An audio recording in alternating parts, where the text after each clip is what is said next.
fact that you have been given a survey plan does not mean, even if it's registered, at times things change. The lawyer said, no, you have to go and do search again. I said, wait, but we did search 2-3 years ago. I said, Bunmi, don't say that, go and search again, in case nothing has changed.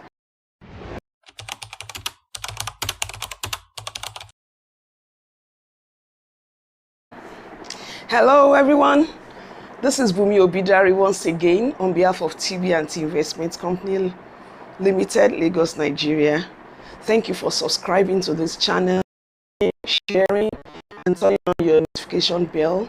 For those of us joining for the first time, I encourage you to subscribe, click on the notification bell, like and share with others so that you won't miss out of the practical lessons and opportunities I'll be sharing on this channel weekly.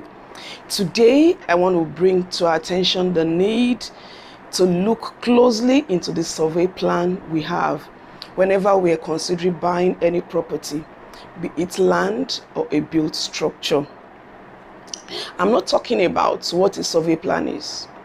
I believe we all know already that a survey plan is needed and it's wise to have one when we want to actually invest in real estate. The survey plan, we know, is a document that shows the name of the owner, the location of the parcel of land, the surveyor that did it, the date. It also shows whether it's free from acquisition. We all know that.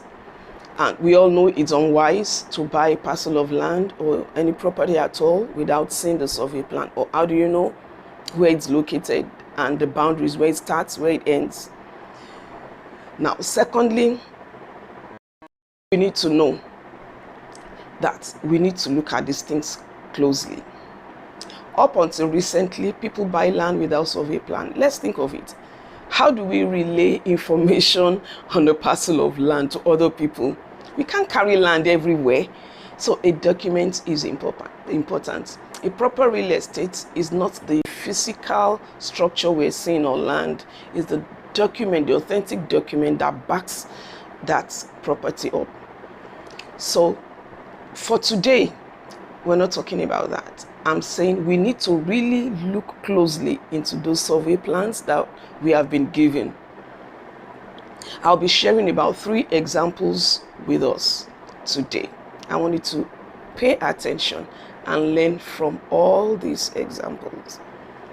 So the first one, that was about 15 years ago. Not many people knew about the fourth mainland bridge, but a friend of mine told me he bought something in Baduri Aja axis. I said, oh, that was a cool one.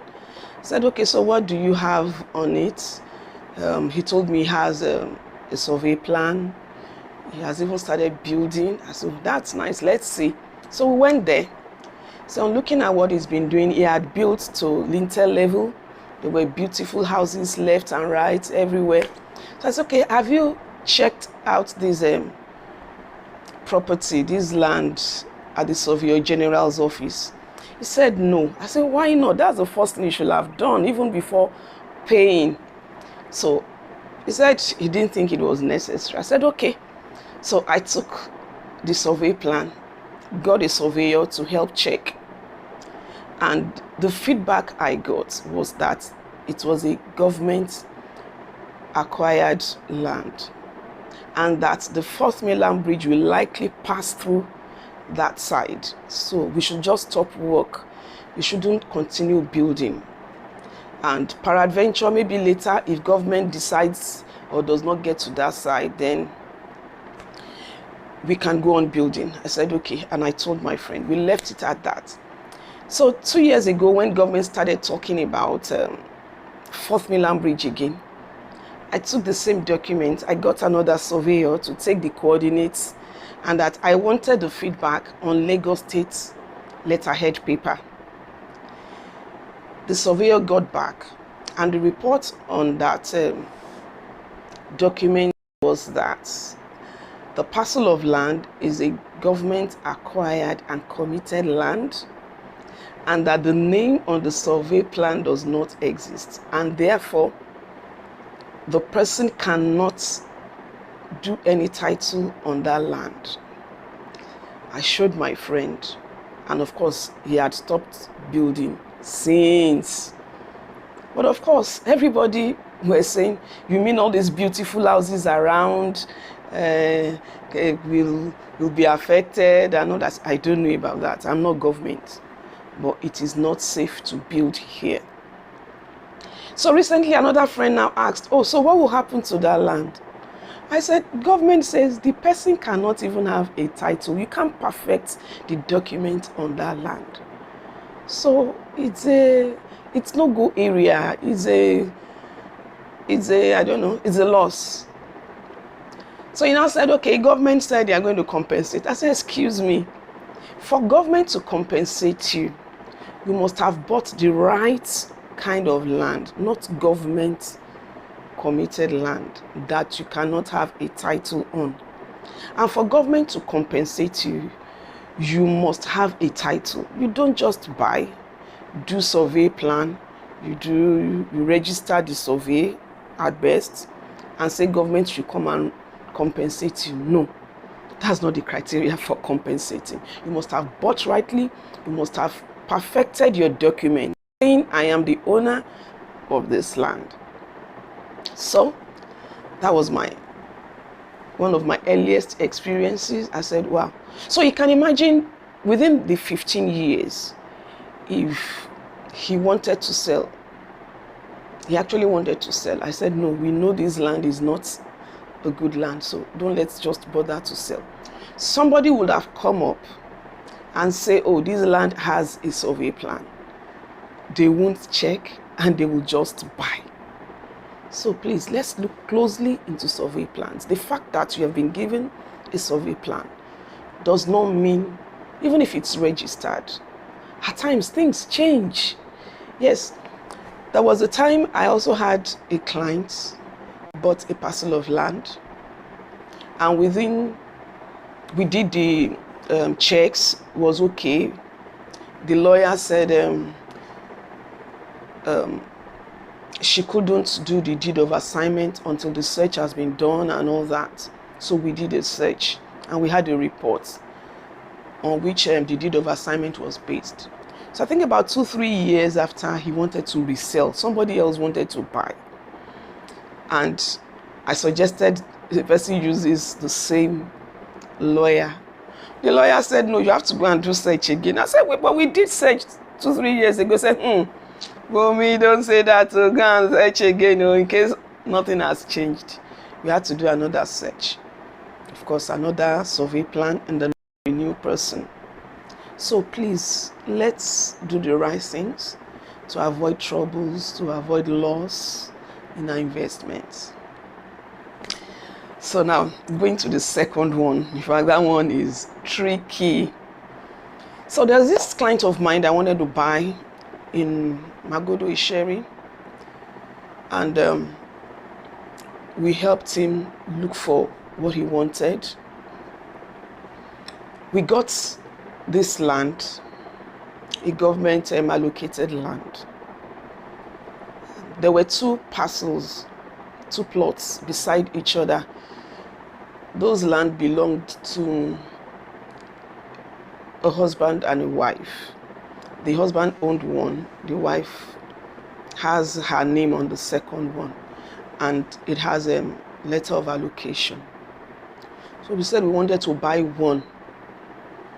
And those 2 parcels of land, let's say for example, from the plan I was shown, they were facing road D.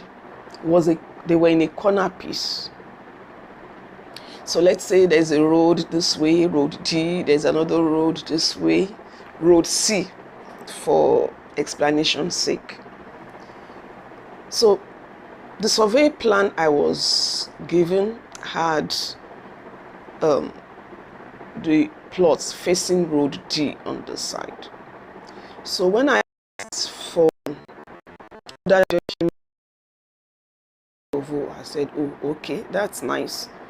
So when I went through the COVO, I realized that the plots were facing road C this way. They were facing here. So I asked, so how come the survey plan you showed me was facing road D? They said actually they realized that the land was slopey this way, so they decided to cut across like this, sell the slopey side and retain the one in front. I said, excuse me, you don't have a right to just divide a land that government had, partitioned the way they want. If you want to divide it in another way, you need to apply and get consent for subdividing or whatever. It was looking like I was sounding strange. So I said, okay, there's no problem. That means the plots the survey plan they now have showing people that want to buy have half plot of one parcel and another half of the other parcel merged together as one plot.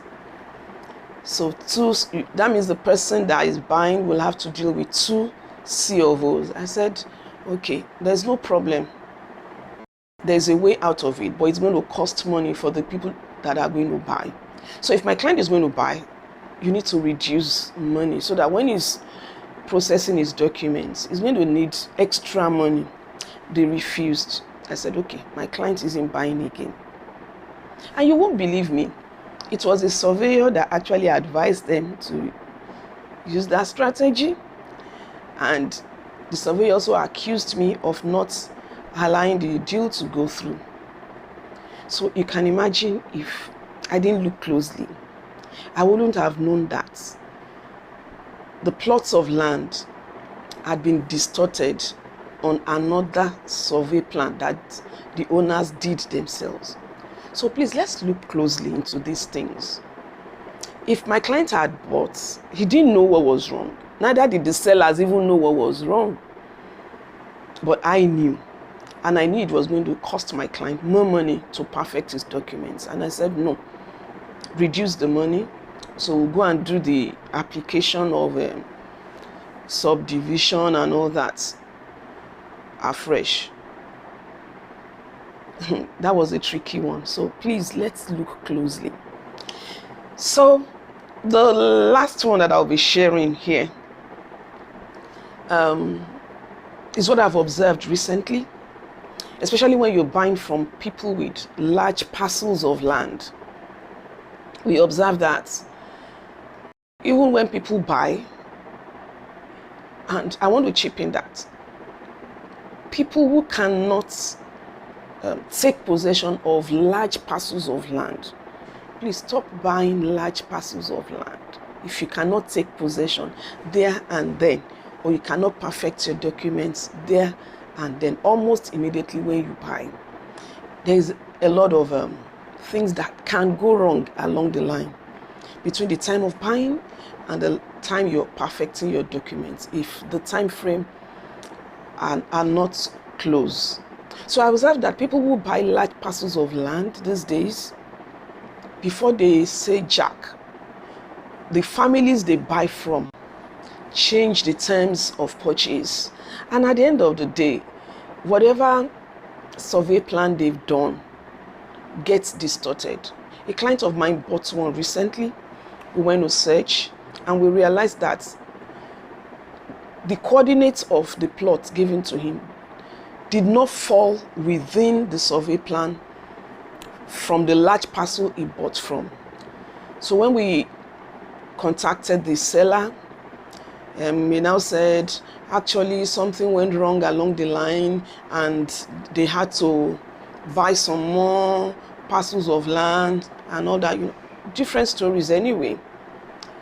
We had to ensure that my client's plot must fall within the new survey plan the seller has. So please, let's look closely into our survey plans. Let's search and let's perfect our documents. If we can't do all of that, at once, let's just make progress step by step, consistently, to process the documents for our land. For this week, I think that should be enough. Let's learn to look at our survey plans closely. Don't just assume because a parcel of land has a survey plan, it's correct or it's authentic. Thank you. Don't forget to subscribe, to turn on the notification bell, like and share with your friends and family members. Till we meet again. Bye.